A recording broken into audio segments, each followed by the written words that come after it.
Buddy, put that thing back in its holster. We haven't gone anywhere. I don't understand. Check out the MichaelDukesShow.com for information on how to get access to the podcast. Welcome to the party, pal.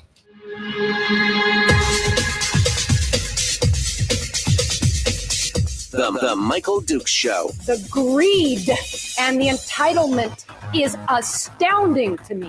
What more could you want from a low-budget radio program? This is a dumpster fire. That was just BS. It is time to get a new perspective. We know just what you need, and we've got just the cure. Open wide and prepare for a steaming hot cup of freedom. I just don't fathom it. The Michael Dukes Show, streaming live across the world. Oh, yeah, live around the world on the internet at michaeldukeshow.com and across the state of Alaska on this, your favorite radio station and or FM translator. Hello, my friends. How are you doing today on this beautiful Wednesday? It's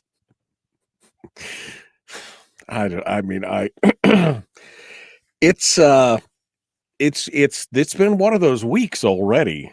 I mean, we're only in the middle of the week, and things have just been a little loopy. Let's just put it that way. A little bit loopy around here, trying to get everything all juggled out and put together.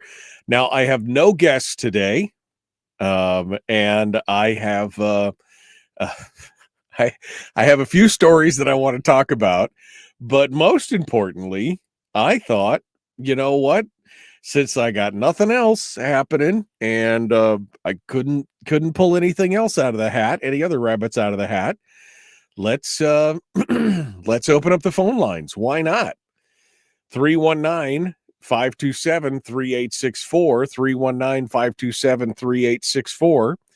319-527-3864. Let's chat. What's on your mind? You know, we get enough of what I'm worried about or complaining about or all the solutions that I have to fix the world's woes. And what about you? What about you? Where are you at with all these things? I'd love to hear it. And so today we're going to let phone calls reign supreme, and you get a chance to sound off and chat about, well, kind of whatever topic you want to talk about today. How about that? We'll just make it a full open line, open forum, whatever. Because the story, I mean, I got some interesting stories here, but nothing that just really, grab me and I know that I can, talk about for a long, long time, or, bring some unique insight to you guys on. There's just, there's some interesting stuff out there, but nothing that's just catching my attention, unbelievably so. Let's just put it that way. Some interesting things. I was having some conversations yesterday after we talked a little bit about Shelley Hughes's appearance in Fairbanks, where she talked a little bit about maybe she was rethinking the her stance on dropping out of the race. And I was having a conversation with somebody yesterday, and they brought up some very interesting points that I had not considered. And that's why it's good to have friends to talk with this stuff about. And it's why it's good to have folks like you, because I know that he does listen to the show, and we were having a conversation later on after he'd gotten a chance to listen to it, because he listens on the podcast usually. And he lined out a couple of things that I hadn't really considered, and that when it comes to ranked choice voting, you're really going to have to think about, because there are some things there. Ranked choice voting is not just problematic because of what it does for Republicans and the conservatives versus moderates But there's more to it than that. There's a strategy in the middle that you're not really thinking about. And we're going to be talking about that. We're going to be dealing with that. On top of that, I'm starting to see more and more people we're starting to see more and more people bail out of the legislature and basically say that they're donezo. Of course, most interestingly, Matt Clayman, who just announced that he's going to be running for governor, said he is not going to leave the legislature, but he's going to run for governor anyway. Meanwhile, State Rep David Nelson has announced that he is not going to seek re-election. Now, this was a seat that was highly disputed and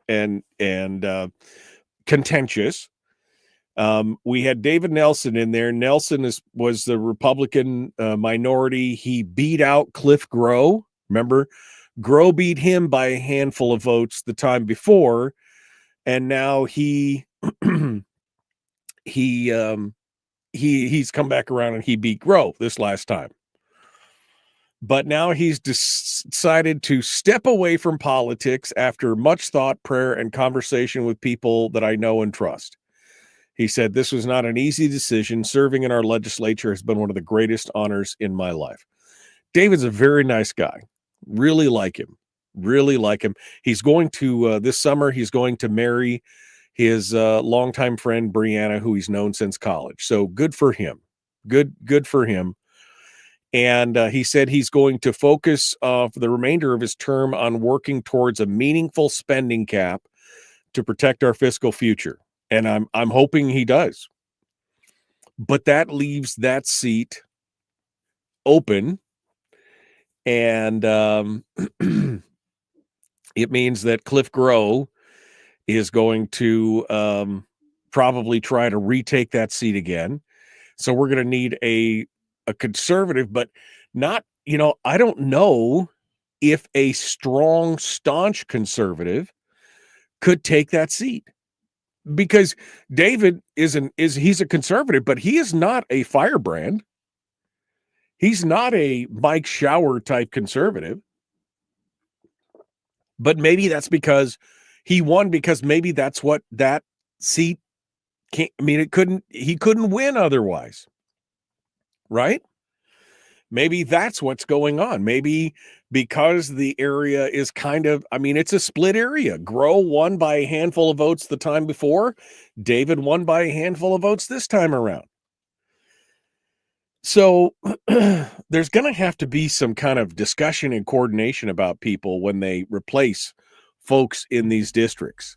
As much as you'd love to have, a half a dozen strong conservative voices in a lot of these areas, the bottom line is that in some areas they just won't get elected, because that's not what the independent, nonpartisan people in the middle want. They're probably not looking for a firebrand.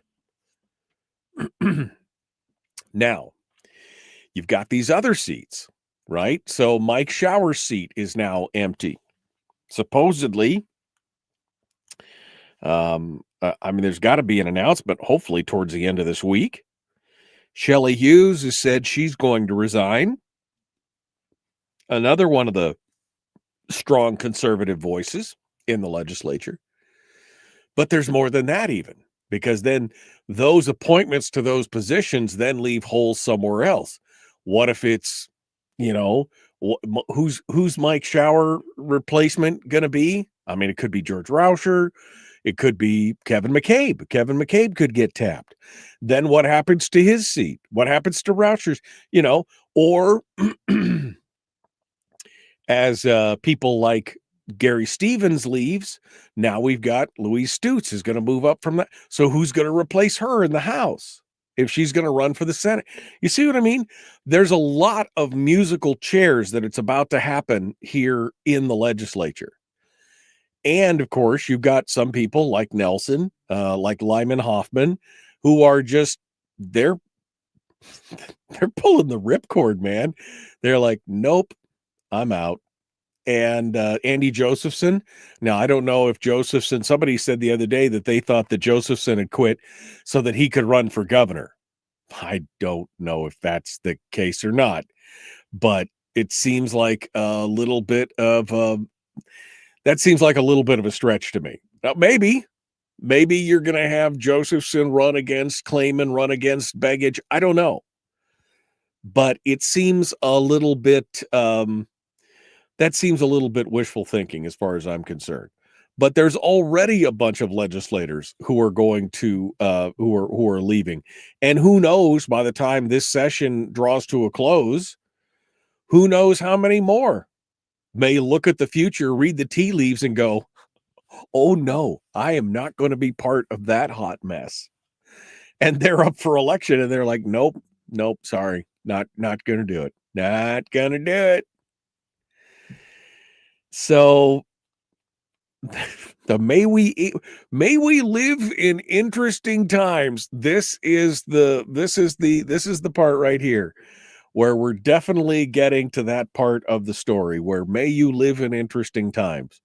So again, House District, what is it? 19, 14? Anyway, David Nelson's district going to be up for grabs.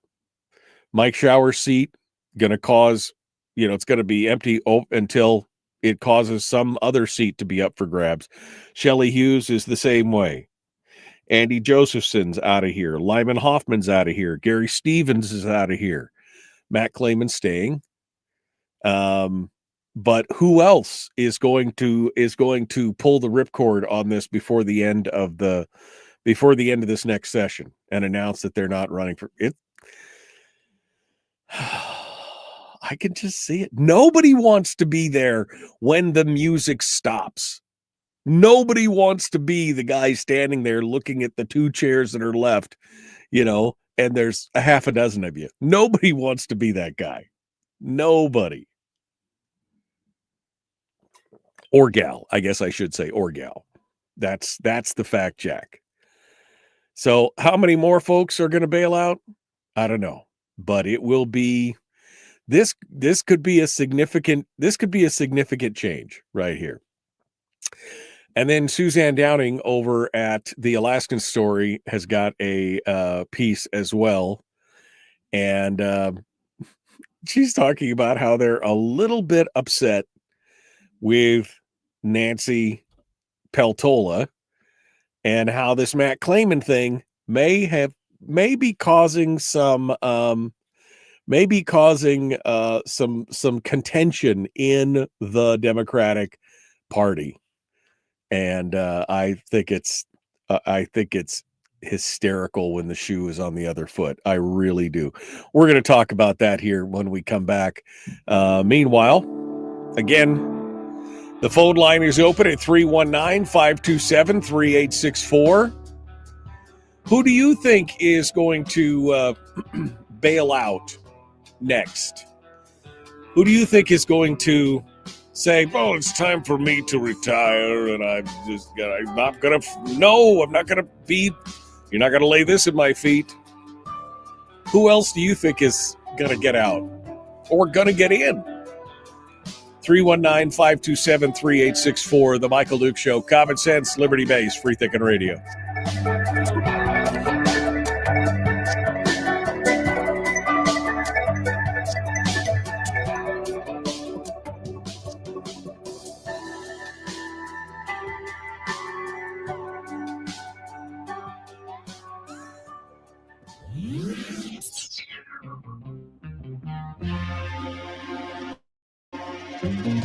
Listened to by more staffers in Juneau than any other show because their bosses told them to. And after what they just heard, oh man, they're going to be pissed. You're a bad, bad man. The Michael Duke Show.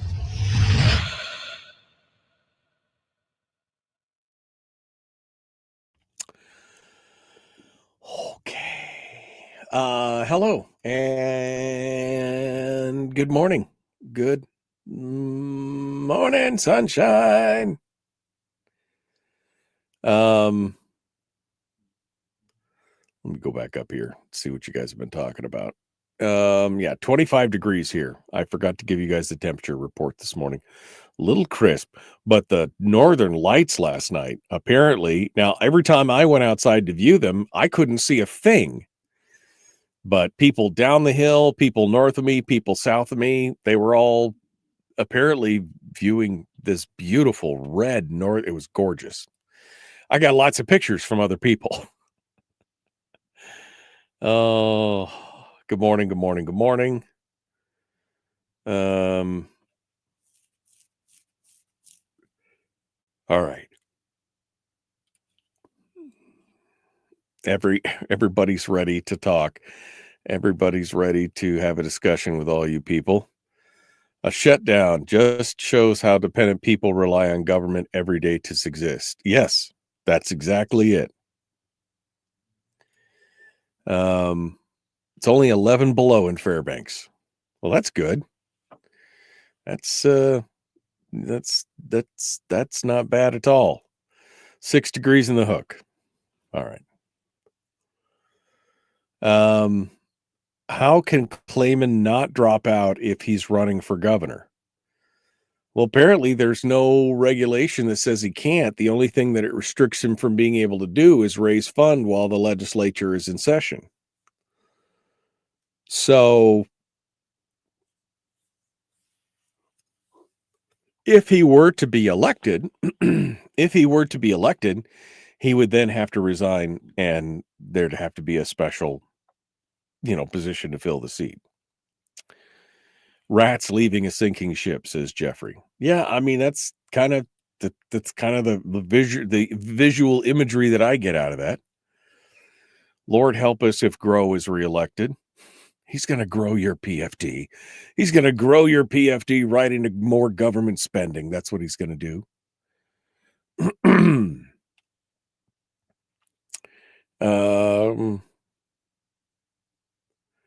Have him recommend someone, then get behind them. They're looking to protect their dependence on government in those areas, says Frank. No Rauscher, says Melody. He doesn't give a crap about his consent.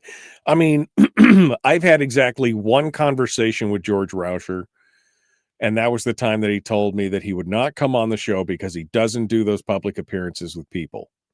He does, and I'm just like, that's part of the job, man. That's like part of the gig. Anyway, it's he doesn't want to engage with people. So, okay. Terry says Doug Massey is making a hard run for shower seat. Yeah, that would be a no from me on Massey. Big union guy, not a conservative. Over. Some of the rats are abandoning ship for the tropics. Yeah, no, I mean it's it is what it is. Kathy Tilton is announcing her run for Shelley Hughes' seat today at Chepo's. Okay, so Kathy's moving up to Shelley's seat. Who knows who's moving up to Mike's seat? And then Louise Stutz is moving up to Gary's seat, which leaves, I mean, it's like this game of shuffleboard, right? It's crazy. Jerica says, hi, good morning from Florida. It's cold AF down here. How cold is cold, Jay? Come on, Jerica. Really, how cold is cold? Not that cold.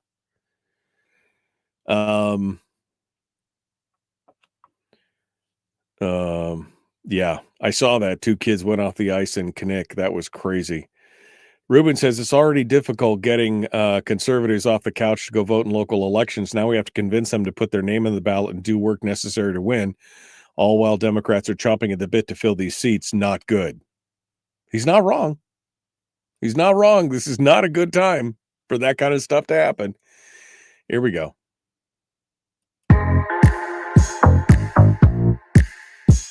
The Michael Duke Show, proudly splitting the left versus right dichotomy.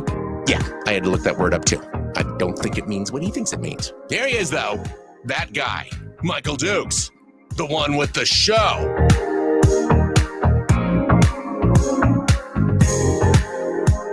Okay. I'm getting some intel during the break on stuff that's going to be happening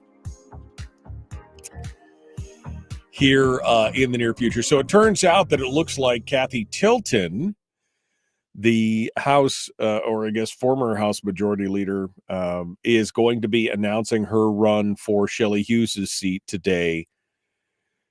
Today, she's going to announce that. So that's at Chepo's in Wasilla at 5:30. So Kathy Tilton is going to be running for Shelley Hughes' seat. Now, does that mean that she's running to get appointed when Shelley Hughes bails out of that? And so that's going to leave Kathy's seat open in the House. And then if you get Rauscher or McCabe for shower seat, so that's going to leave some holes there because of Rauscher. I mean, I'm just looking at this. It's like a game of whack-a-mole. Nobody knows who's popping up next. Okay, you're gone. Okay, you're back. Oh, you're back. You're gone. I mean, it's crazy. And we're already facing a difficult time. Ruben in the chat room says, it's already difficult getting conservatives off the couch to vote in local elections. Ask Ruben how he knows, because he's run for office up there in Fairbanks. He says, now we have to convince them to put their name on a ballot and do the work necessary to win, all while Democrats are chomping at the bit to fill these seats. Not good. He's folks, he's not wrong. He's not wrong. Right? He's not wrong. They have a whole support system. They're ready to go out there and do their thing. It's crazy. It's crazy. What's about to happen? But it's gonna get crazy. So on top of that, I guess I'm sorry. I should go back to what I was teasing earlier. Suzanne Downing over at the Alaska Story writes about the maybe Mary. Democrats in disarray as maybe Mary squats on 2 races. So apparently she says the Democratic Party is all askew right now. They got their underwear all bunched up, but it's not about Republicans. It's about Mary Peltola. She's sitting on not 1, but 2 potential races. And by doing so, she's freezing out her own party. Now, why? Remember what I said earlier. The Democrats are very, very good about making sure that they don't put multiple candidates in the same race. It's like one of their founding principles, right? One of their what do they call that? Articles of faith, that you just do not put more than one Republicans can do that all day long and shoot at each other and beat the hell out of each other and lose because of it, but the Democrats are not going to do it. But she's freezing out her own party. As long as Peltola keeps her options open, Democrats can't recruit or rally behind anyone serious to run against Dan Sullivan. They're in political limbo, waiting for Mary to decide if she wants to be there. And then they're also watching the governor's race. Nobody is paying attention to the Democrats. Nobody's donating to them. And now they're watching the governor's race. And this might be why Matt Claman suddenly jumped into the race, because Tom Begich was the only Democrat running for governor. Now, both are Anchorage Democrats, and both are well aware that there's only really room enough for one of them. And Suzanne says Claman's move looks a lot like a Democrat establishment play to challenge old Tom, who, to his credit, is at least had the guts to declare early. But for Tom, it's the past coming back to bite him in the butt. He wrote an op-ed in the ADN in favor of ranked choice voting. Old Tom made a poop sandwich for the future Tom Begich. Now it's time for him to consume. They always love ranked choice voting, but now that they have it, Tom, the songwriter, and the trial lawyer, Matt, are going to fight for the top spot. Remember this? This is what happened before. Remember when the Peltola campaign lost their mind after Nancy Dahlstrom bailed out, and all of a sudden Eric Hafner, the convicted felon who was running from prison, all of a sudden he appeared in the top 4. Remember that? They were all about ranked choice voting right up until that point. And then, oh, Nelly, then they enjoined, they filed lawsuits, they lost their mind. You can't do that. It's all good when you have 2 or 3 Republicans in the top 4, as long as there's just one Democrat. But the second that there's 2 Democrats, ooh, baby. All right, so now Tom and Matt are going to duke it out for whatever top spot that there's going to be there. And really, this is where the whole Click Bishop thing is going to play in, because he really pulls from both sides of the aisle. So that might not be good for them either. You got the Teamsters. They decided to issue an early endorsement 9 months ahead of the primary, and they've already gone straight to Click Bishop. They're not endorsing the Democrats. So she says that Click Bishop, who's made a career of threading the needle between labor and business, and whose R next to his name stands more for rhetorical flexibility than Republican values. That's brilliant right there. And that's telling. The message to Mary and the Democrats, is that Click apparently is their guy. But she's just sitting back there doing her thing. I mean, she's been, what was she? Last time I heard, she was in Chicago on a fellowship of some kind doing her thing. She hadn't made a decision yet on where she was going to run. She could run for governor. She could run for the Senate. She could be their darling. But how long does she put them off? How long does she, how long is this courting phase going to last before she finally decides one way or the other? So this is interesting. Now we're still 9 months away from the primary. So we got some time.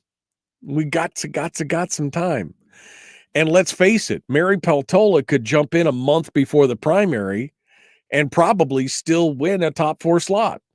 Right? She's got the name recognition. She's got they've told everybody in the party how great she is all this time. She could wait till the last minute to do what she wants to do. But here we are. All right, which this leads me back to my conversation that I was having with my friend about, Shelley Hughes wanting to bail out of the, or changing her messaging or her decision to get out of the race if they were not a top 4 contender. And I talked a little bit about it yesterday, and I said that there might be some situations where that would apply, but it's kind of a tough scenario. Now, my buddy brought some stuff up that I hadn't considered. And I would be the first to admit there are things all the time that I don't necessarily consider because I've got my own baked in biases and everything else. But his bringing it to my attention has made, this is one of those things that make you go, and you're like, oh, ooh, I didn't, okay, all right. I could see that. And then it made me think back to the whole Eric Hafner thing and all that kind of stuff. And I'm like, okay, you know what? There might be some scenarios where you may not want your candidate to bail out if, for example, the following were to occur. He says, I can think of a couple scenarios where it doesn't make sense to drop out. For example, if Click Bishop is number 5 in the primary, staying on the ballot, staying in keeps him off the final ballot. He's more of a threat than a straight Democrat because he pulls votes from both sides. Good point. If Click happens to be number 5, you don't want him up on the top. No. So that's a good point. I think that's a good point. Alternatively, if Republican number 2, the lower vote receiver, knows that there's a scandal on the number 1 seed and that it's being held as an October surprise, it could make sense to stay in as an alternative when the first place contender is no longer viable. And we're talking about things like Al Gross or even Charlie Pierce when that whole thing came apart. Right? So, yeah, I mean, those are a couple, things that I really, especially the Click Bishop thing. I hadn't considered if that would put him on the top seed four-person ballot, the post-primary ballot, that would be a tough situation. So I could see an effort or an area where hypothetically the candidate that I would be supporting could not necessarily renege, but explain why they're slow walking their rejection of the or leaving of the campaign, I guess I could say. Because look, no thank you. Click Bishop being governor, no thank you. Click Bishop being endorsed by big labor unions early on instead of the Democratic candidates, no thank you. I mean, that tells you all you need to know right there. That and his historical position on the finance committee and all the things that he's done there and how he has been part of this continuing crisis that we've got going on, ongoing crisis that was in part due to his decisions on the finance committee. This is going to be an interesting time.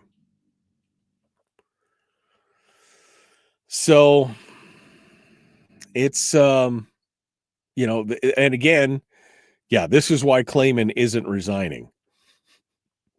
Because Clayman, I think, is just stretching out there trying to force the issue a little bit. So, I don't know, man. I think this is going to be chaos. This is going to be madness for the next 15 months around here because we've got the session, which I think is going to open up a lot of people's eyes. A lot of people who heretofore have been like, oh, it's going to, it'll be fine. We're too big to fail. And then they're going to be slapped with the reality of, oh, no, you're not too big to fail. And we're going to have some real problems. And their hair is going to be on fire. Then we got the election. And then you're going to have plenty of people who are going to be like, nope, I'm out. They pull the ripcord. Then you're going to have then what's going to look like, 15 months from now, 18 months from now. This is going to be interesting. I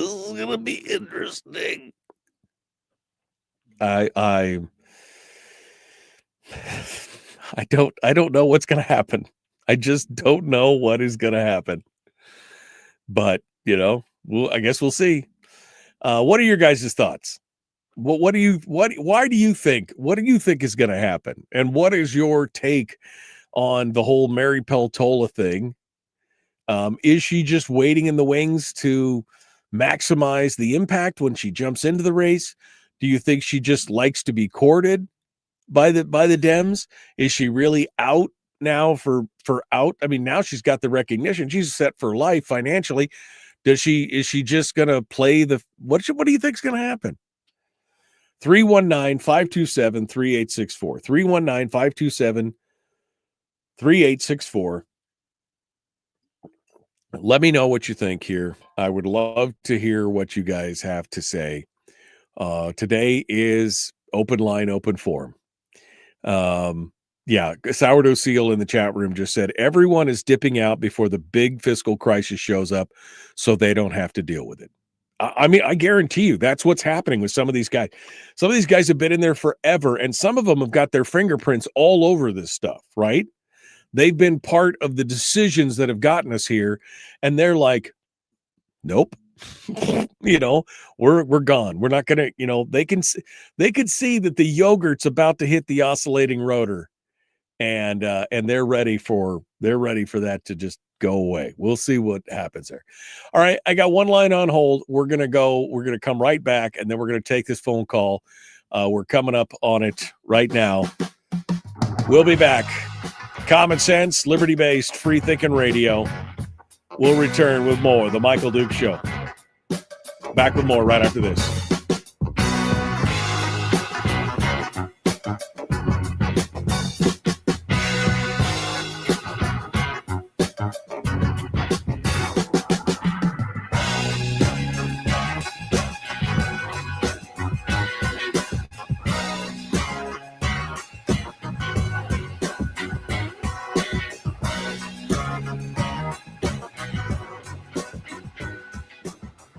If you missed the show, you can listen to it on your time with Dukes On Demand. Oh, and it's free. Like America used to be. Streaming live every weekday morning on Facebook Live and MichaelDukesShow.com. Okay, we are in the break right now. I see I got one line on hold. Let me go over there real quick and get them situated for the break, and we'll return. Good morning. Who's this? Where are you calling from? Hey, Mike. This is Dave Uragi. Hey, Dave. How you doing, my friend? You doing okay? Say that again. I'm sorry. You doing okay? I'm hanging in there. Okay, good. All right. Well, hold on, David. I want to bring you on the air. We're in the commercial break right now. I'll bring this to you here as soon as we get back. Okay. Sounds good. All right. Hold the line there for a second. David Uregi, which if you didn't get a chance to, you should go out and read the article over at the Alaska Story. Suzanne Downing has got a piece that she wrote about it just the other day. Good piece on what's going on with David and just kind of the madness that is the borough government out here.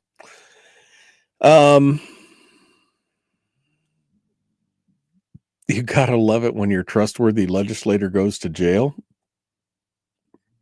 Who are we talking about? Oh, Stutes may go to jail. Oh, yeah. No, I don't know what's going to happen with Stutes and all that. I don't know if she would go to jail, but she definitely could get fined a lot of money if everything turns out to be true. Let's see.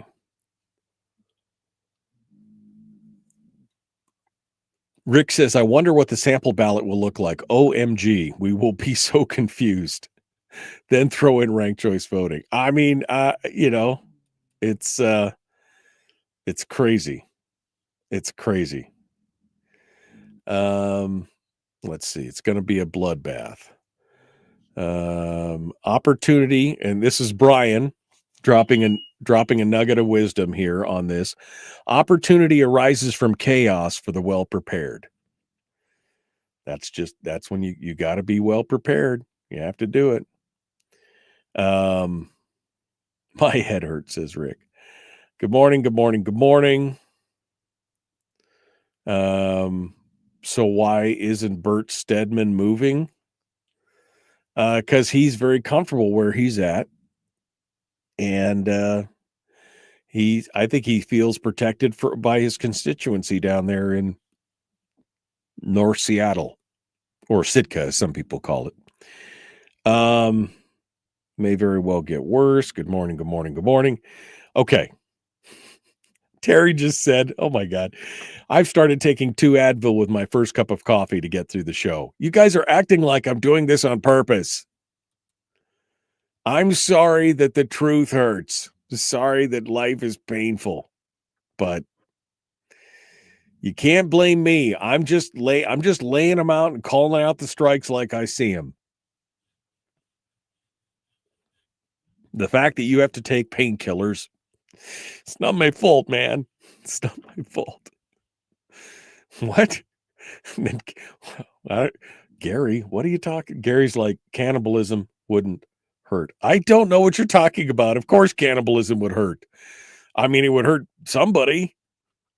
And I would feel a little ill about it, quite honestly. Oh.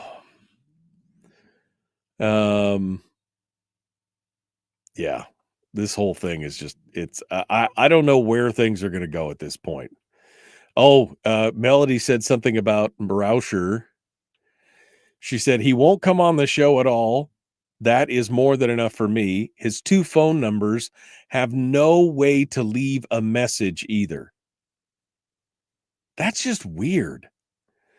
I mean, and he, and I know he had some health challenges. His back, he had a back problem or something.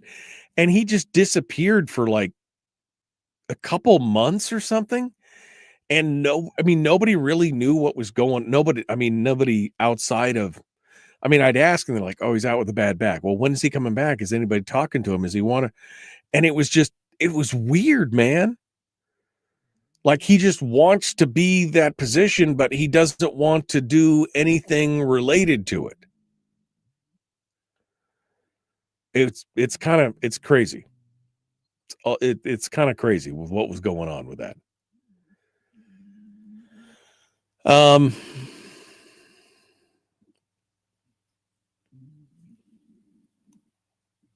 I'm just pulling back. I'm going back further now to make sure that I didn't miss anything juicy and good from earlier in the hour. Looks like we're all caught up. All right. So we're about 30 seconds out now, right now. Yeah, don't shoot the messenger. Don't shoot the messenger. You're just riling us up for ratings, says Rick. But Terry did affirm to me. She goes, it's not you, Dukes. It's our reality. And what a reality we're living in, right? I mean, sometimes my wife gets riled up about something and I just look at her and I go, uh-huh. I feel you, hon. But what are we going to do about it? Right? I mean, how are we going to, there's just certain things that we just can't fix. And I'm just like, oh, man. All right, here we go.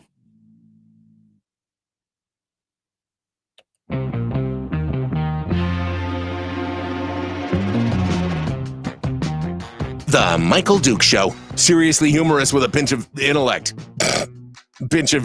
Sorry. That is humorous. Here's Michael Dukes. Okay, welcome back to the program. Phone lines are open at 319-527-3864, and it is open forum. You can talk about what I've been talking about, or if you want to talk about something different, feel free to. David Uragi, he was a guest on the program here 4 months ago, talking about his battle with the Kenai Peninsula Borough over drainage and wetlands and all kinds of issues out there. I don't know if you caught the story that Suzanne Downing did over at the Alaska Story, but she covered it there as well. And David it just called in here on the phone right before the break and wanted to talk with us a little bit. Let's see what he has to say. Good morning, David. What's on your mind, my friend? Good morning, Michael. Good morning, sir. Hey, I just I wanted to encourage people to read that story that Susan Downing did. It was we had quite a conversation, and it was a good story, and it's not over. So I'm still working on the paperwork here in the local community, and it's been 3 years now since we started flooding again in 22. The borough tried to create some drainage, but they're just it didn't work very well. So proof's in the pudding. But I'd like to encourage people to read the story and make some comments on it, because it's affecting a lot of people. Yeah. It's pretty detrimental. And I my fear is that this cross contamination with sewer and domestic water is going to hit at some point. So I guess the thing that's most important is that instead of worrying about what's going on in the rest of the world, let's try and take care of something that's happening here right in our community. I've spent a lot of time on it. I've got a tremendous amount of documentation on everything that's happened, and it's not good for the community. Right. No, and So, it's not right. I mean, for those of you who don't remember David being on the program, I mean, he's been trying to fix a lot of the drainage issues out there that the borough government has either refused to work on or facilitate on, or has done a subpar job on, and it's flooding what 25 homes in that area, and it put a big chunk of land that you've been working on for years underwater, and you're just trying to make it right for everybody there, and they are stonewalling you at every opportunity. well, they appear to, yeah. They're doing a good job of it. The problem is that there are a lot of people here that know how to fix the situation, and we could do it relatively quickly. They've made some comments that they wish the problem would just go away, and that's not the way it works. So they took our property and created a wetland map that's pretty fictitious. We've had all kinds of scientists come in and do wetlands delineations on our property, and it wasn't a wetland, but they put that out there, and then they had to defend it. So it's somewhat frustrating to be living in a community where people can't seem to come together. Yeah. And instead of helping us help our neighbors, they've just stonewalled us. And yeah, it's frustrating, but I'm going to persevere. I'm going to keep going on this. Well, it is frustrating, especially since this was fine for so many years, and then it was just that one change that caused it, and now nobody seems to really want to help you and your neighbors, and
Can you hear me now?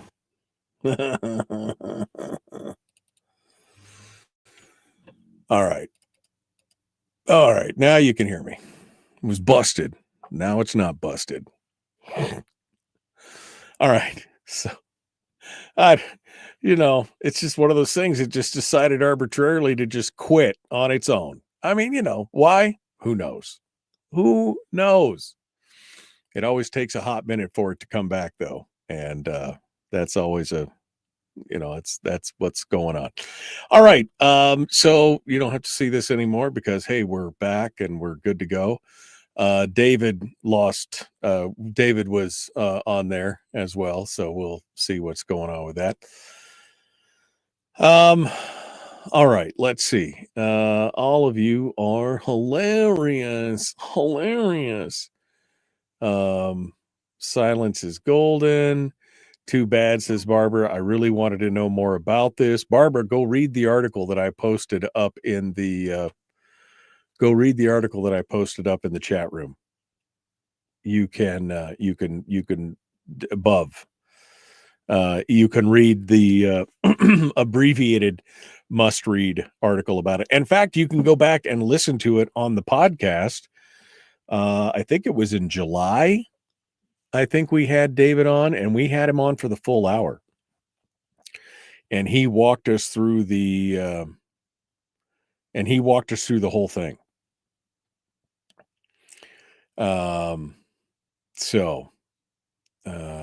Let's see. Chris is not a fan. Chris says this is no big loss on not hearing this interview. Chris apparently has got no interest in hearing what David was going through. But I mean, I thought it was an interesting situation. But we'll see what's going on. Yeah, this was all 3i Atlas is what this is what it's all coming on. Okay.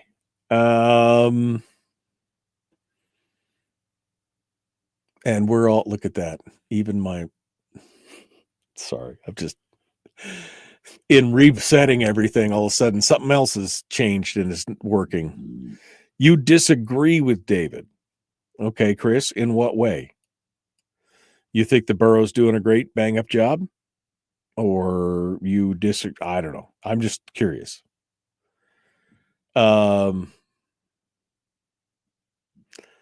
Interesting. As Pruz would say on Problem Corner, the damn North Korean equipment.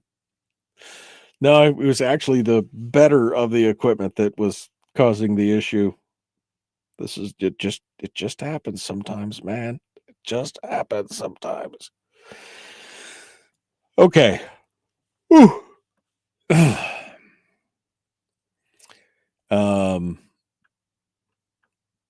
I guess that's it. I'm all caught up on the thing.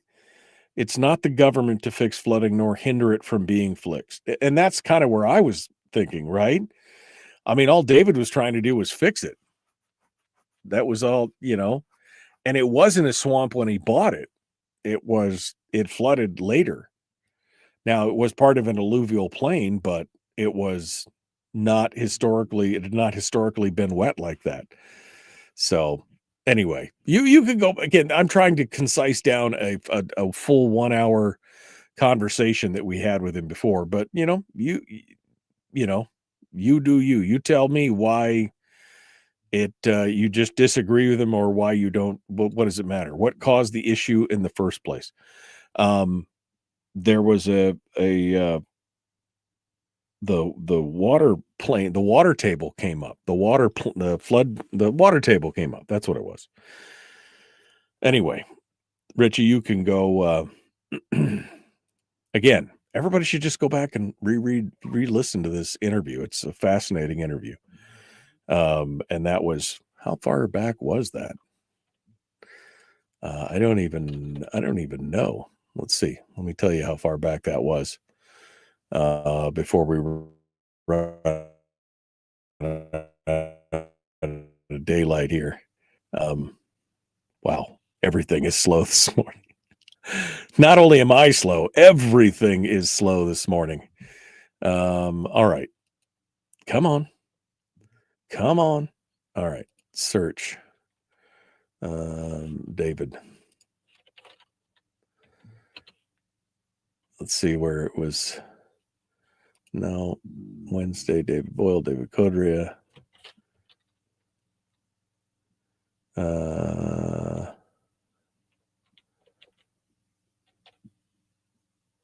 Okay. Now I'm going to have to go back and scroll through everything to be able to figure it out. But we're out of time. So, but it was back this summer. It was July, I think, is when it was all ready to go. So feel free to jump in and do your thing. All right. So I did forget to restart one thing, which was the thing. So here we go. We're gonna go.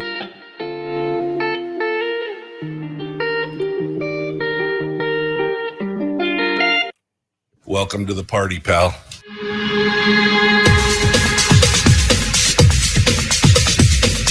The Michael Dukes Show. The greed and the entitlement is astounding to me.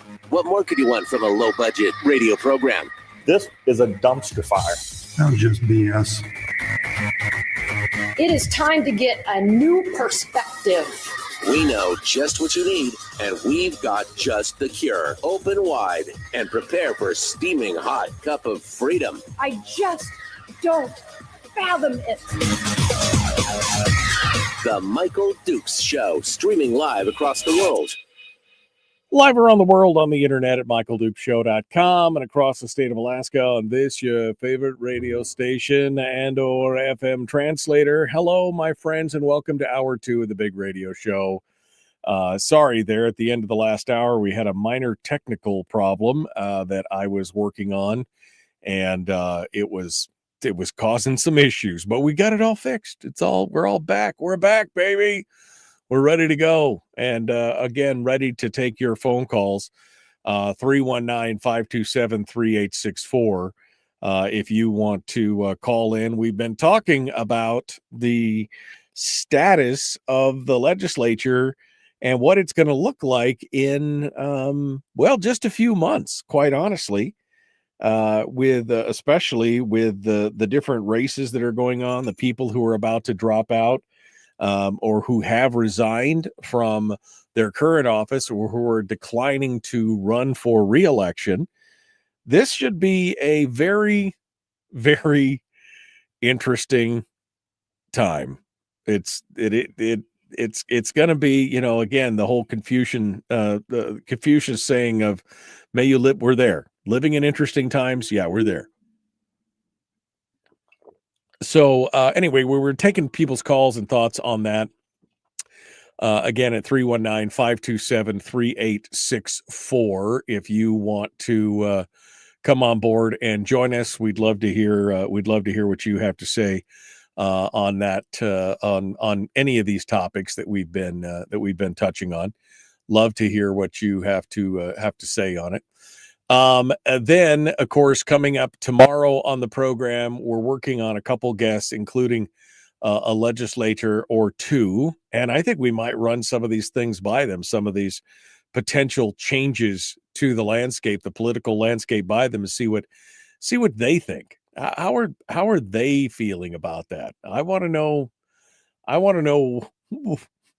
what's going to be their hot take on this whole thing when it's all said and done, because they're the ones that have got to make the choices, to make the mess, et cetera, et cetera. I mean, let's face it. I don't know how many people are going to want to stick around once they discover exactly how bad the fiscal situation is here. I'm not sure how many people are going to want to stick around and, again, wait for the music to stop. That's kind of the picture that I've been using in my mind. Like, it's musical chairs, and now we're going to wait for the music to stop, and there's only 3 chairs left in the room for 50 people, right? That's going to be some interesting stuff right there. Anyway, a couple other stories that I did want to get into. One of them is the good news. 2 2 people were extremely lucky to be alive after falling through the ice at Knik Lake near the Knik Bar and Grill in Wasilla. And the crew was working on the restaurant and grill there. They noticed a vehicle pull up. 2 young individuals got out. They put on their ice skates, and things seemed to be going well until they suddenly plunged into the water. And so one of the construction carpenters yelled for his boss, and they got some lumber out on the ice, and they got the 2 skaters out of there. They were out in probably less than a minute and a half or so, and they got him in. That they got him into the trailer and got him heated up and everything else. But it was crazy, that this is, you've got to be very careful when it comes to ice. You got to make sure you be testing that stuff before you go skating out there. But these 2 young ladies were apparently, they're all good. Very lucky to make it out. Remember, Alaska, this place will kill you, right? Without much trouble, without much thought, without any real malice, they will kill you. The school board, there's another video story of another group of parents who are out there trying to save their school from closure. And every time I see a group of folks like this that are standing out there, all I want to do is pull over and go, are you willing to write a check for another $3,000 a year to the schools to keep them open? And if the answer is no, then you're wasting your time. You've got schools, and this one happened to be talking about Fire Lake Elementary in Anchorage. You've got a school that this one particularly is at 48, 49% capacity. They just can't, they can't continue to keep schools half full. I know you want it. I know emotionally you want it. I know you brought your kids out there to show that, my kids will be so, trust me, your kids are resilient. They'll make it. They'll be okay. Been there, done that. Got the t-shirt. Went to Joy Elementary. Mom put me in Barnett, and I survived. Right? I mean, it changed. I survived. So it's 1 week away from the expected vote by the Anchorage School Board, and parents and students from Fire Lake are gathering on the chilly streets hoping to save their school. Fire Lake's has been open nearly 40 years. I want to keep it going. And just because there's not much students, okay, so this is what kills me. Just because there's not much students didn't mean you have to close it. That, I weep for our youth. And just because there's not much students doesn't mean you have to close it. Much or meant anyway. I mean, that's exactly why you have to close it. Grammar problems aside with that comment, that's exactly why you have to close it. Just because there's not many students, is what she should have said, doesn't mean that you have to close it. That's when the whole premise of the whole deal is built on the number of students in the classroom. That is exactly what it means. I mean, there is no rational basis for your argument. Sorry. That's just how it is, man. Again, unless your mom and dad are willing to write a check for, I don't know, pick a number, $1,000, $2,000, $3,000, $4,000 more a year in property taxes to keep that specific school open, which, I mean, there's not even a mechanism for that. I'm just saying, I'm trying to paint a picture of what it would take to keep it open. It's going to take a lot. And it just doesn't make any sense when you've got a school that's only half full. What are you going to do? It makes no. And so, yeah, so we keep seeing this. We keep seeing these, on the side of the road, look at poor Johnny, look at poor Susie. They're going to be heartbroken that they won't even remember it. In the long, I mean, they probably will, but in the long term of things, the long scheme, children are resilient. You're saying they can't go to a new school in a new class with a new teacher, or maybe the same teacher in a newer school, in a different school. You're saying they just can't handle it. Or are you saying that you, as a parent, can't handle it? Is this about your fear? Or is it about you being inconvenienced? Or is it about, what is it really about?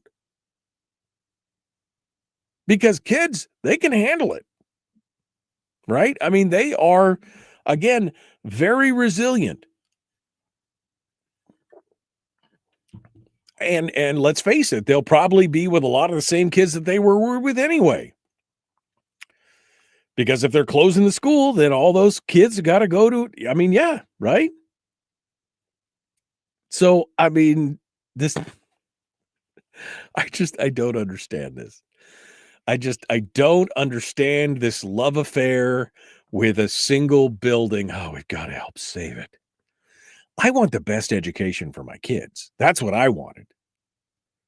I wanted the best education possible for my kids. I didn't care what the building looked like. As long as it was safe and warm, I didn't care where it was or what it took. But here we are.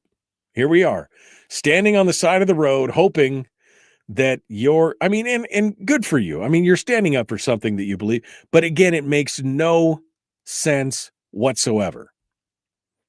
When you have a school that is 50% capacity, and you've decided what we really need to do is just keep it open at 50% capacity. Yeah. I don't, the parents will never get it. These parents will never get it, says Melissa. They vote board members off who close schools because they don't understand it. They just want their school. That's great. I know. Somebody just said, a Lathrop graduate giving grammar advice. I know, really surprising, right? You wouldn't have thought that. Schools need to close, says Melissa. The excuse of, quote, my kid will regress is not a reason.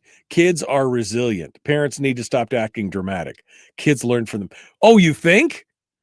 You think these kids who are, there are, yeah, there you go. That's a perfect comment. Parents need to stop acting dramatic. What do you care about most?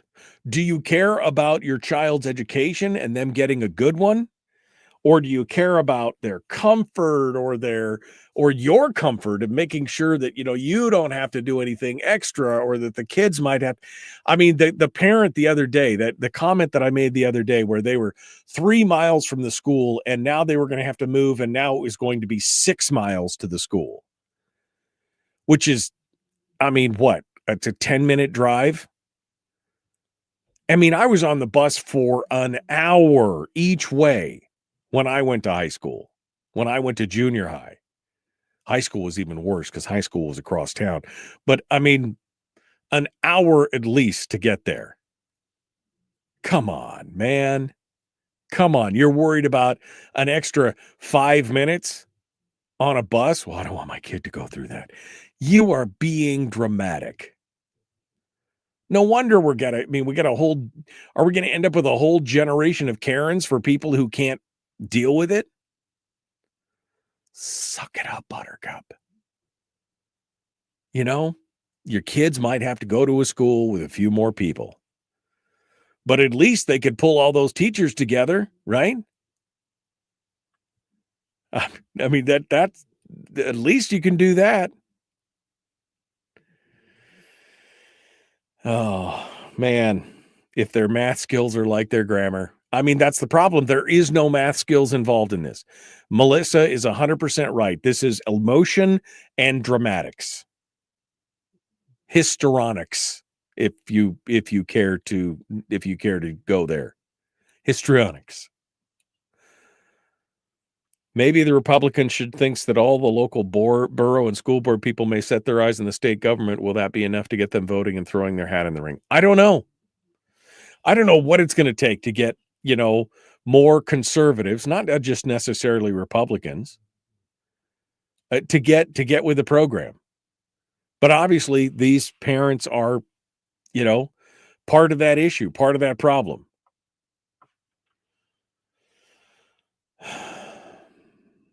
It's 100% dramatics. That is it right there. Barbara says, do you want to fund teachers and students or empty buildings? Ta-da! That should be the question, the $1 million question right there. All right, 319-527-3864. Tell me why I'm wrong. Tell me why we should keep all these schools. I mean, and I know that's not, most people out there are going to agree with me on this, but if you believe differently, I want to know why. Why does it make sense to keep this one or this school or that school open when they're not at 100% or 80, 90% capacity? Why does that make sense? I just don't even understand it. Melissa just said the amount of grown-ass adults who came to me crying because of their school was insane. There was no reason to be had with any of them. Again, this is simply a numbers game. You need X number of butts in the seats to keep the school open. If you don't have it, then you got to consolidate. That's how it works. That's how that whole thing is supposed to work. Okay, we got to go. We're going to continue here in just a moment. Don't go anywhere. The Michael Duke Show. Common sense, liberty-based, free-thinking radio. We'll return with more right after this. Don't go anywhere.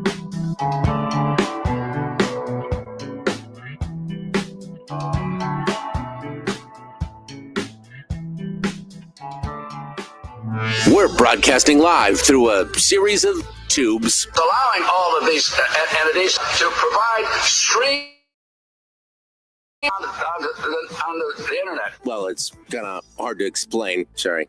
Streaming live every weekday morning on Facebook Live and MichaelDukesShow.com. All right. Looks like Bubba is on the line. And I reset the phones because I didn't want the phone thing to cause a problem. Let's see if it still works. Are you with me, Bubba? Can you hear me?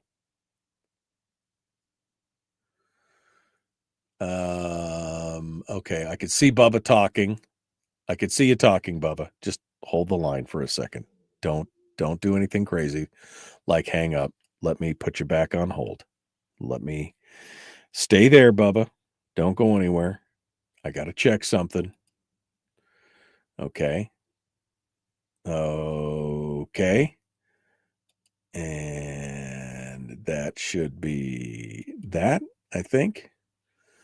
Let me double check. Nope. All right. Hold on a second. Bubba, stay where you are. I'm going to be right back. We're going to try this. We're going to try this again. Bubba is on the line, and I'm just going to leave the meeting for a moment, and we'll see if we can get back in here.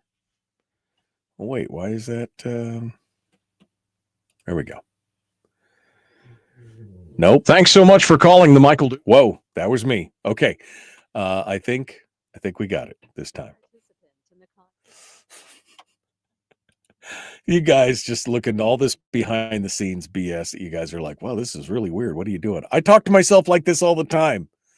This is exactly how I handle technical issues while I'm doing my my thing. All right. So Bob. There we go. Let's bring him on. Are you with me, my friend? Can you hear me? I can hear you just fine, all Michael. Right. Can you hear me? I can hear you. Fantastic. I knew that was all it was going to take is a full restart of everything that's going on. All right. So hold the line, Bubba. I'm going to be right back to you. and then we're gonna continue on. Okay. All right. Let me go back. I'm going back over here. I'll settle for just some sane people at this point, says Brian. 50 miles. Melody, when she was growing up, she rode from Chisto, China to Glen Allen every day for 4 years. 50 miles. Tim said, with more and more pulling out of the brick and mortar, you would think they'd get a clue that the system is not working. But that would require self-analysis, Tim. That's the problem. They're not interested in introspection. This is not a me problem, it's a you problem. It's not me, it's you. Right? That's what's going on right there. Richie says, keeping underperforming schools open sounds fine until the 3 ones whining are asked to help foot the bill. Exactly. Like I said, drive up on these people who are bribing and say, well, would you write a check for $1,000 to keep your school open? No. Why not? Yeah. Salcha. Jody. Salcha to Eielson via Birch Lake and over an hour ride times twice a day. I had a lot of friends that were out there at Harding Lake, Birch Lake, and they would ride all the way into Eielson and back. I did restart the stream. I could see you, Fat Ray. Change devices, don't see my chat, restarted the stream.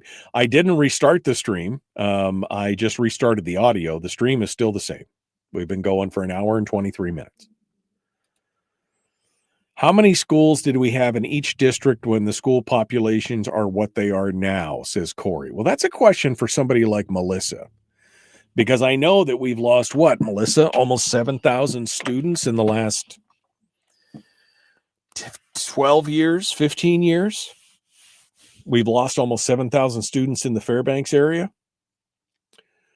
How many students were in those? How many schools did you have when it was at this number of students before? That's a good question. Good question.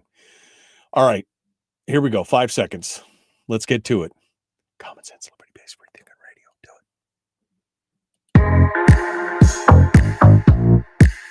it. The Michael Duke Show. Not your daddy.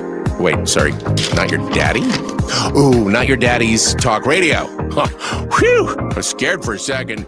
Thought we were going down. Here's Michael Dukes and the show.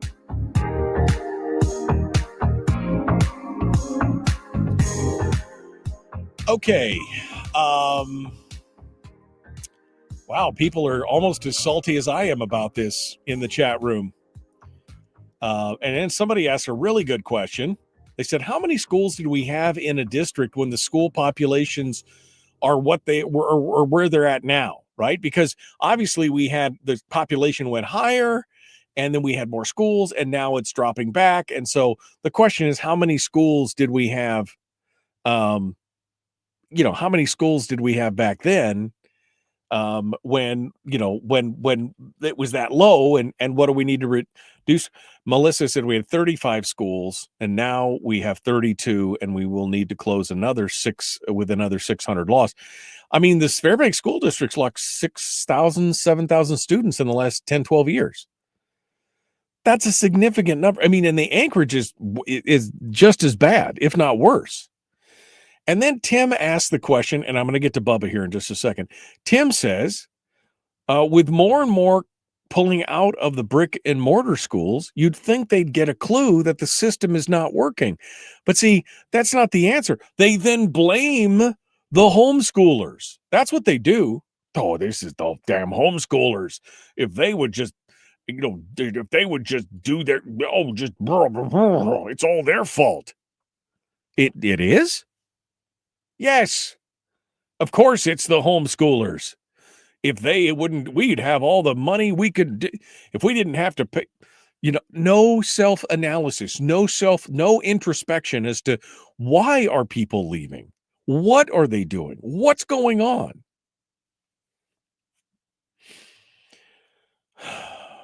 It's amazing. All right, let's go over to Bubba. He's been patiently waiting here for the last 8 minutes. Let's get over to him and see what he has to say. Good morning, Bubba. What's on your mind? Hey, Michael.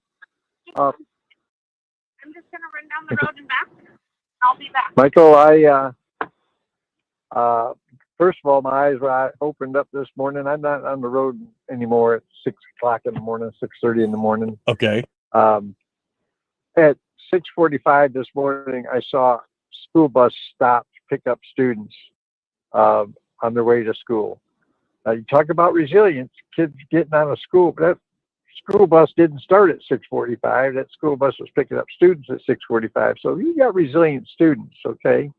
But what I'm really impressed with is the graduation rates. The graduation rates announcement, they said, man, it is so much higher than it's been in a long time. They didn't blame that on the homeschoolers, did they? No. Because now they have less of a pool. Now they have less of a pool to have the ratios. Right. So, right. No, they're the Fairbanks North Star Borough. Their graduation rate actually increased. It went up to, I think it was 82.5%, which is the first time that it's been over 80 in quite a while. And so they did do some good work, and we're doing some. But then again, now that people like Melissa are out, how much more work are they going to actually do in that direction, or are they just going to basically go back to? Because, I mean, her opponent said they were going to rehire the janitor that they got rid of to save some money. How are they going to keep paying for what they got going on, Bubba? it's the new math. It's Remember when the new math came out years ago? It's the new math. That's the best answer I've heard today so far. It's the new math. That's how they're going to do it. I mean, that's obviously what's happening. I mean, figure this out. I saw this stat yesterday. The shutdown's been going on since October 1st. In the last 6 weeks, the deficit has increased by $500 billion in 6 weeks. Now, we're in a shutdown, but we're still borrowing money at such a massive rate, even for just the essentials. We've got another $500 billion in debts in 6 weeks. That is the new math, my friend. That is the definition of the new math right there.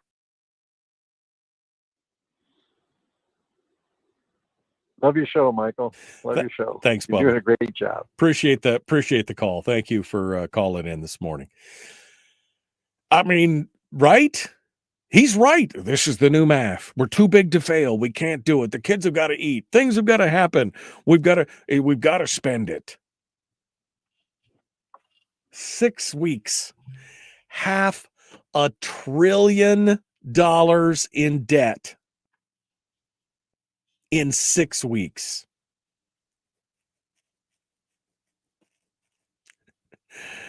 This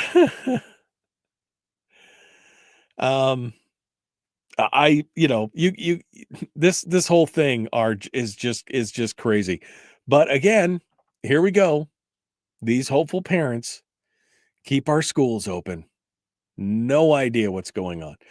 And then we get the federal government involved in a lot of this stuff. Did you see this article, for those of you who live down here on the Peninsula Clarion, Chloe Anderson, who is the new reporter over there, seems to be doing a good job. The federal government this is just 2 days after Kenai Aviation pulled the plug because they had to close financially. They couldn't make it happen. And now the federal government has issued an emergency order on Friday requiring Grant Aviation to cut 10% of its flights between Anchorage and Kenai by November the 14th. No other routes, just the Kenai to Anchorage one. Grant said the FAA had directed the airline to immediately reduce 4% of all flights and gradually increase to a 10% reduction by November the 14th. So 2 days. They're going to be 10% reduction in flights, even though Kenai Aviation has reduced 100% of its flights. Grant still's got, I mean, this is governmental, action at its best. You're trying, because they were trying to reduce, right? Because of the load on the air traffic controllers. And so they've been reducing flights nationwide. And even though Grant is now the only Grant and Aleutian fly out of Kenai, you've lost a full third of all flights. They're saying, oh no, you guys got to reduce your flights as well.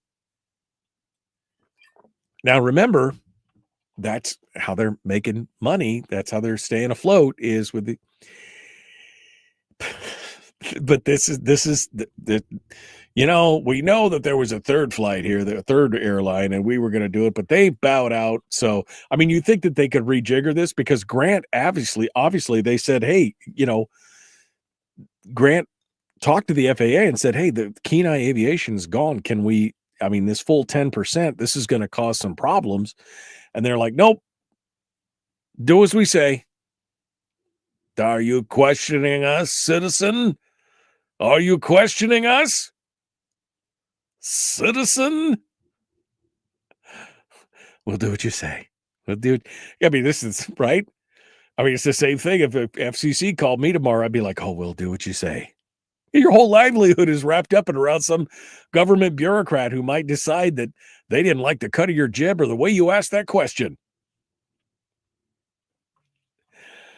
Oh, man. Even if the government shutdown ends this week, and the vote apparently for the House side is supposed to take place today. Now, I don't know if it, let me check, because it already passed the Senate.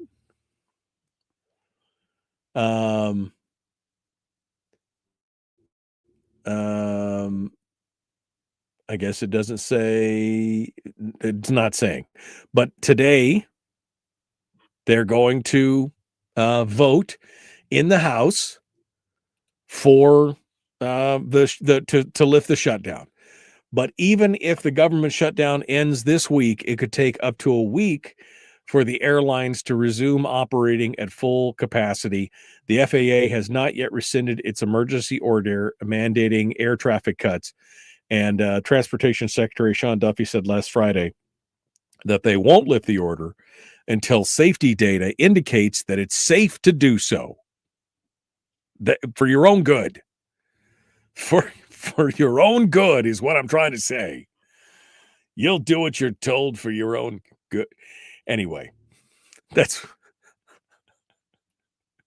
man, sometimes you just got to laugh, because if you don't, you're going to be like, you're going to weep uncontrollably. That's where we're at right now. We're at that point where everything is so contained and so there's the government has inculcated itself into every aspect of your life, on my life too, that, you just have to laugh, because if you don't, you would break down crying at night, wondering when things are going to get better. Newsflash, they're not. Rick thank you, Rick, for Rick just went out, said they're supposed to start voting in about 20 minutes on the House floor. That's what's gonna go on. They're gonna vote 20 minutes on the House floor. We'll see. Yeah, and they're shutting this down. The reason that they're shutting down some of these flights on Grant is because of the shutdown, because of the air traffic controllers and everything else. This is all. Yeah. Taxes didn't stop coming out of my paycheck for those 6 weeks, says Fat Ray. Mine either, right? It's still going on. But don't worry. Only $500 billion in debt in 6 weeks. No big deal. I'm sure we'll get over it. I'm sure we'll get over it. All right. I need more Advil. I need more Advil and some Lafroig. That's what I need. Advil and Lafroig. I'm going to get a doctor's note and have him prescribe that to me. We'll be back. The Michael Duke Show. Common sense, liberty-based, free-thinking radio. We'll return with more right after this.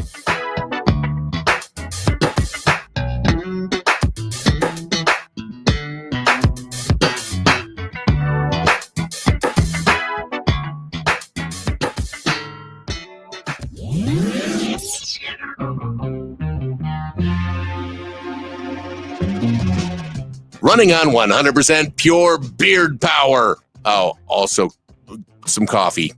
We dip our beard in coffee. Ha, nice beard. The Michael Duke Show.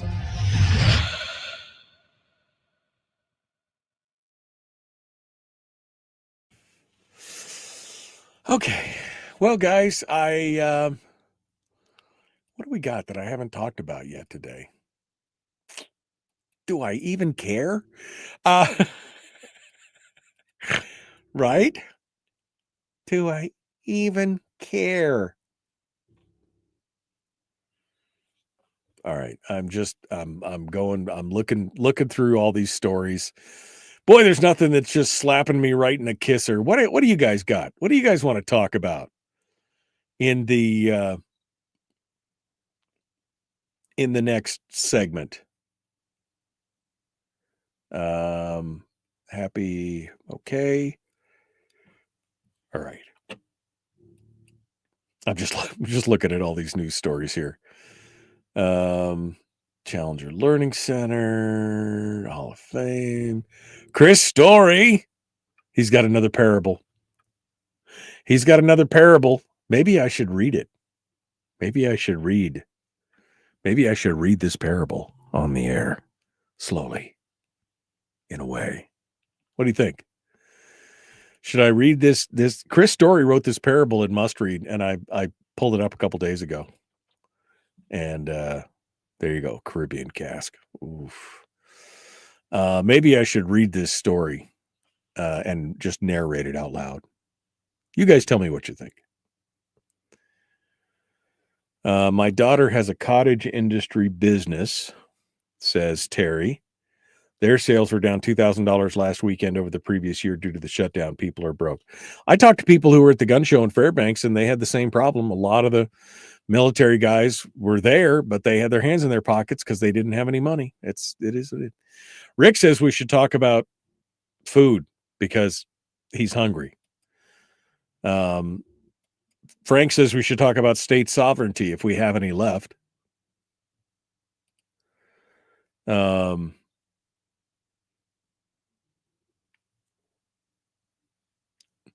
I'm sorry, I was trying to read this, and sometimes you guys' autocorrect is not the greatest, right? So I'm trying to read exactly what we're saying. Amazing, the families could not survive for 30 days with no income coming in. Now you know why the state budget is the way that it is what Frank was trying to say here. And yeah, there's a lot of people who are living paycheck to paycheck. I mean, there's give Balvenie a try, the double wood. Oh, Balvenie. The Caribbean Cast. Nectar de Oro is another one that's just amazing. That's Balvenie is very good. I love, but there's different types. Like the Balvenie, the Caribbean Cask the Lafroig is like, chewing on a campfire, and that is more lush and sweet and there's different it's yummy. It's different days, right? How do you feel today? Today I feel like drinking a campfire. Tomorrow I feel like drinking golden sunlight in a thing, or like the Hibiki, the Suntory distillery, the Hibiki, the Japanese one that just tastes like sunlight and awesomeness. Oh, so good. Okay. Let's see. Please read it, said Audrey. I listened to Chris read it the other day. Okay. All right. Wood-fired pizza, if we're talking. I'm with Rick. Let's talk about food. How about the proposed rate increase by GVEA? You'd have to give me some details on that, Barbara. I can do that. I could do that. All right. Lagavulin. Oh man, Lagavulin 16. That is some amazing stuff. Yeah.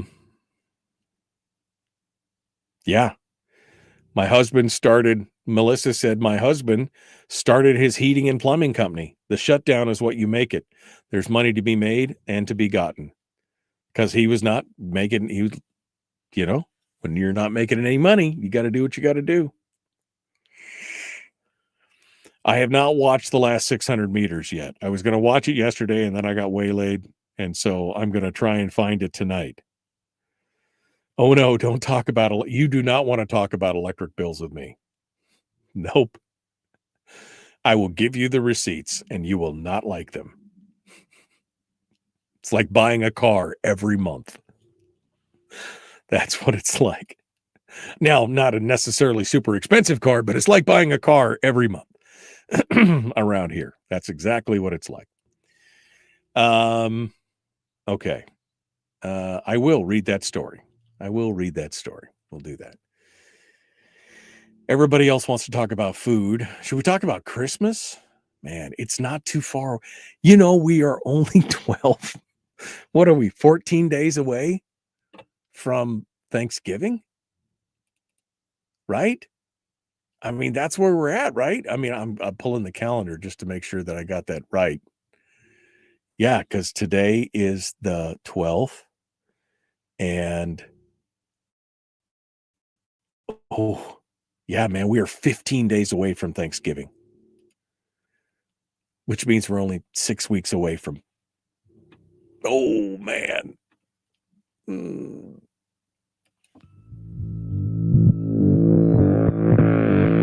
Public enema number one. Oh, wait, sorry. Public enemy number one, which makes more sense. On the other hand, he's a little bit of a pain in the Michael Duke Show. Okay. So, I mean, today is just a wild day, folks. I mean, from technical issues to just kind of no guests to whatever. There's a lot of stuff. Anyway, we're free ranging. I was going to say something else here, but that was not appropriate. We're just going to run amok here in this final segment. And the phone lines are still open. If you want to call in, 319-527-3864, 319-527-3864. I think we've all started to reach that point, and I talk about this every freaking year. So you could go back and listen to me say this last year, I'm sure. But we're all reaching that point to where our give a crap button is maxed out. It just doesn't matter anymore. We can pump it all we want. It just doesn't matter because of, government shutdown, government this, government, all the craziness, nastiness, schools shutting, everything. And it's just like, whatever, man. Like, I just cannot find the wherewithal to care about a lot of that stuff near the end of the year. I'm ready for a break, right? I want something fun. So I personally have been listening to Christmas music. I know you're saying, Dukes, what's up? I've been listening to Christmas music since like the 3rd of November. And I'll be honest, I feel a little better. I mean, I feel a little better. I think that's great. But so then I asked people, what do we want to talk about in this last segment? A lot of people wanted to talk about food. So we can talk about some great Christmas food, great Thanksgiving dishes, and everything else. My son is coming down for Thanksgiving, and he wants both a turkey and a ham. So apparently we're doing turkey and ham for Thanksgiving this year. Melody's asking, are you going to do the recipe contest this year? And I think I will. I think I will do the recipe contest, and we'll do it for Thanksgiving and for Christmas. So it'll be a combo. Now, the recipe contest, for those of you who don't know or haven't listened before, is where I post up one of my favorite family recipes, and then I encourage you guys to post your, unusual family recipes. And then the listeners will vote on it. And they will vote by going and giving it a like or a thumbs up on Facebook, right? That's how you vote on Facebook, by giving it a thumbs up. And the biggest winner, or one that I decide is, close or whatever, they're going to win a prize. And usually it's a delicious bag of coffee and a coffee mug from, and it's bragging rights. And it's bragging rights as well. And we've done everything from Kentucky bourbon pie, which I think was a Sarah Vance winner, to I know one year we did oyster stuffing. That was a winner. But it's, yeah, I mean, there's some good stuff. But yeah, I think last year, did I put up my ham recipe, my brown sugar and bourbon ham recipe for my father? And the year before that, I think I put up Grandma Faye's pumpkin pie recipe, because she makes a pumpkin pie. She made a pumpkin pie that is, you know how most pumpkin pies are like condensed and very dense, and hers are made with like 9 eggs, and it's chiffoned and it's fluffy and it's freaking delicious. It's the best pumpkin pie you will ever eat, or double your money back. So I might put that recipe up this year. We'll see. We'll see what it is. So, but let me just warn you. So there is going to be a recipe contest. Thank you, Melody, for bringing that back up. I'll have to go dig up the graphics and everything else and get it all ready to go. But I'm just giving you a warning right now that as we get closer to Christmas, I am going to be less and less interested in the madness of politics, and we'll be talking about some different stuff: books, shows, series, movies, music, things, food, whatever we want to talk about. The Northern Lights were wild last night. I'm a little upset because everybody was sending me these text messages. Are you seeing it? Are you going? And I kept walking outside and I'm like, I can't see anything. It's dark, but I don't see. I'm from Fairbanks. I know Northern Lights, right? I know what Northern Lights look like. I'm like, I can't. Excuse me. Caught a little something in my throat there. But I mean, I know what Northern Lights look like, but I'm not getting these red, beautiful. And then everybody's like, well, you got to look through your phone. And I'm like, look, I don't see. Anyway, I guess it's going to be, I guess I'll be looking tonight for the Northern Lights again. And it'll be great. Cindy said, can somebody bring me some food? Haha, I'm getting shoulder surgery on the 24th. Oh, Cindy, come on, man. Where's the family? Where's the family? All right. I do want to read this real quick. Hopefully I have enough time. Because Chris Story, who's a good friend of mine, love Chris Story. Love me some Chris Story. The guy is he's so great. And he's been talking about this property tax thing. And he wrote a story for Must Read Alaska. And it's a parable. And since I have narrated pretty much everything that Chris Story has ever written, I thought I would read this out to you today because this is a great piece. This is great. All right. And it just kind of brings home why we need to be looking at a change to property tax. The Ring, A Quiet Taking, a parable by Chris Story. Margaret sat in her modest kitchen and wrapped her arms tightly around herself, as if holding her own shoulders might keep her upright. She let out a slow breath that had been trapped inside her since the letter arrived last week. Today was the day. Mayor Mathis was coming at 11:45 a.m. Her eyes drifted to her left hand. The ring sat proudly on the third finger. 4 carats of fire and light handed down through generations. Her mother had received it from her grandmother, and Margaret always believed that she would someday slip it onto her granddaughter Elsie's finger. But that dream ended with a certified envelope from Borough Hall. She'd fallen behind in her diamond tax. At first, she'd laughed when they'd created the Diamond Assessment Office, a new department funded with public money, established to count and value every precious stone within the borough limits. Every household was required to report jewelry, heirlooms, even loose gemstones. The value, they said, was necessary to ensure fairness, revenue, and community benefit. Margaret hardly noticed the early years of the tax. It began small, just a few dollars annually, and then it rose, and then it rose again. After the Ukrainian Revolution sent global diamond prices higher, the borough reassessed her ring and sent a bill she could not pay. Now the ring that had survived wars, depressions, a century of family celebrations would be confiscated by the government for failure to pay a tax on something she already owned. The clock ticked across the quiet kitchen. 11:41. She wiped down the oak table for the 6th time that morning. Birthday cakes, family dinners, grandchildren's finger paintings, and her husband's last breakfast all lived in that wood grain. She brewed a fresh pot of coffee and set 2 cups out of habit. Being gracious cost nothing. A car door closed outside. Slow footsteps came up the porch. There was a knock. Margaret opened the door to find Mayor Mathis wearing a long wool coat and the kind of smile people use when pretending to be a friend.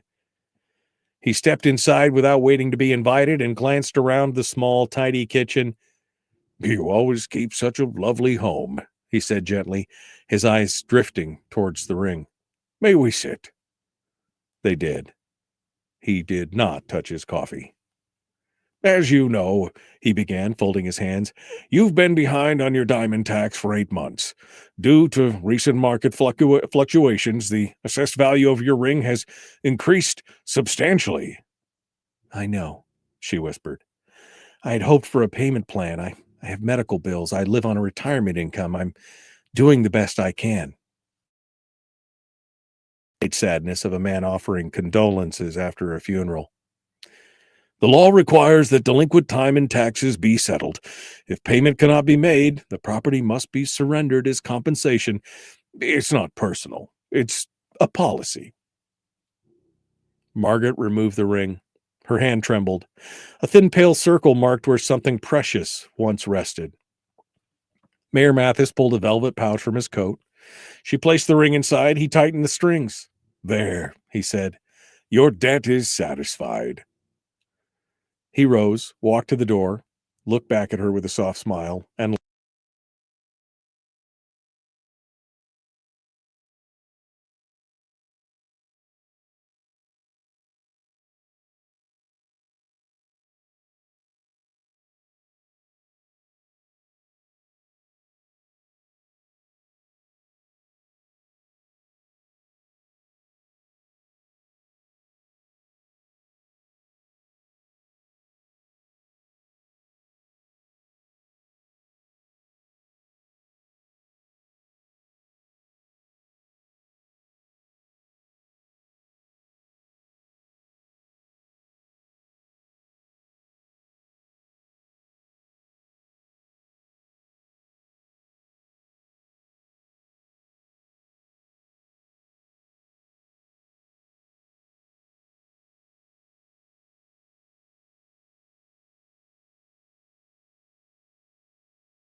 can you hear me?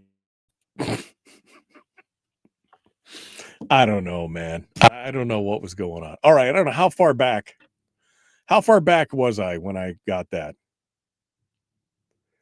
I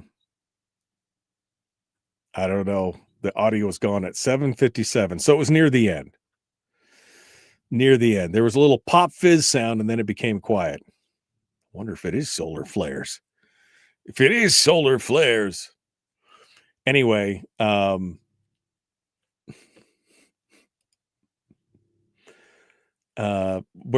where was I in the story? You guys, you know, ring in the pouch, said Renee. All right. So let me pick this up. Ring in the pouch. Mayor Mathis pulled a velvet pouch from his coat. She placed the ring inside. He tightened the strings. There, he said, your debt is satisfied. He rose, walked to the door, looked back at her with a soft smile, and then left. Margaret sank into her chair. The house felt larger and emptier than it ever had. A piece of her family was gone, not lost, not misplaced, not stolen, taken. Afterward. No one is literally coming for your ring, but make no mistake, you may have to sell your jewelry, drain your savings, or sacrifice family heirlooms just to pay a tax bill on something you already own. And if that's not enough, the government will take your home. This is not hypothetical. It's written into every law in every state. Miss your property tax long enough, and the very ground you paid for can be seized and sold. A tax on property is not a tax on wealth. It's a perpetual rent you must pay simply to keep what is already yours. It punishes seniors on fixed incomes, families trying to stay afloat, and anyone whose home value has risen without their consent or participation. Margaret lost her ring. People, real people, lose homes. It's time to end all property taxation before more families lose what they already have earned, already paid for, and already own. That's the truth right there. That's the truth right there. All right. We gotta go. Thank you, my friends. We will see you guys tomorrow. Be kind, love one another, live well. The Michael Duke Show.